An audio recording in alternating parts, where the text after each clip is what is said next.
ಶ್ರೀನಿವಾಸ್ ಪ್ರಸಾದ್ ಅವರು ತೀರ್ಕೊಂಡಿದ್ದಾರೆ. ಕಾಂಗ್ರೆಸ್ ಪಕ್ಷದಲ್ಲಿ ಹಿರಿಯ ರಾಜಕಾರಣಿ ಆಗಿದ್ರು, ಕೊನೆಗೆ ಬಿಜೆಪಿ ಸೇರಿದ್ರು, ಸಂಸದರಾಗಿದ್ರು. ಈ ಬಾರಿ ಟಿಕೆಟ್ ಸಿಕ್ಕಿರಲಿಲ್ಲ, ಆದರೆ ವಯೋಸಹಜ ಕಾಯಿಲೆಗಳಿಂದ ತೀರ್ಕೊಂಡಿದ್ದಾರೆ. ರಾಜ್ಯದ ಅತ್ಯಂತ ಹಿರಿಯ ರಾಜಕಾರಣಿ, ಒಬ್ಬ ಮೇಧಾವಿ. ನಾನು ಬಹಳ ವರ್ಷಗಳಿಂದಲೂ ಅವ್ರನ್ನ ಬಲ್ಲೆ. ಒಬ್ಬ ಮೇಧಾವಿ ರಾಜಕಾರಣಿ ಇವತ್ತು ನಮ್ಮನ್ನು ಅಗಲಿರ್ತಕ್ಕಂಥದ್ದು ಇದು ರಾಜ್ಯಕ್ಕೆ ಅತ್ಯಂತ ತುಂಬಲಾರದಂಥ ನಷ್ಟ. ವೈಯಕ್ತಿಕವಾಗಿ ನಾನು ಅವ್ರನ್ನ ಹತ್ತಿರದಿಂದ ಬಲ್ಲೆ. ಅಷ್ಟೊಂದು ಬುದ್ಧಿವಂತ ರಾಜನೇ, ನೇರ ನುಡಿಗೆ ಹೆಸರಾದಂಥವ್ರು. ನೇರ ನುಡಿಗೆ ಏನು ಹೇಳಬೇಕು ಅನ್ನೋದನ್ನ ಧೈರ್ಯವಾಗಿ ಹೇಳ್ತಕ್ಕಂಥ ಖ್ಯಾತಿ ಇದ್ದಂಥ ಒಬ್ಬ ಹಿರಿಯ ರಾಜಕಾರಣಿ. ಅವರ ಅಗಲಿಕೆ ನಮಗೆ ತುಂಬ ನೋವಾಗಿದೆ.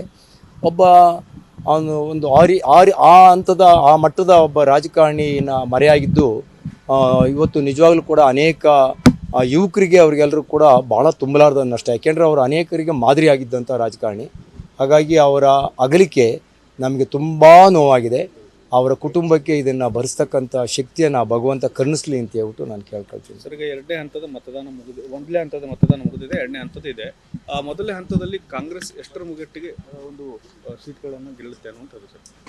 ಎರಡು ಹಂತದಲ್ಲಿ ನಾವು ಅತ್ಯಂತ ಅನಿರೀಕ್ಷಿತವಾಗಿ ಅತಿ ಹೆಚ್ಚು ಸೀಟ್ಗಳನ್ನು ನಾವು ರಾಜ್ಯದಲ್ಲಿ ಗೆಲ್ತೀವಿ.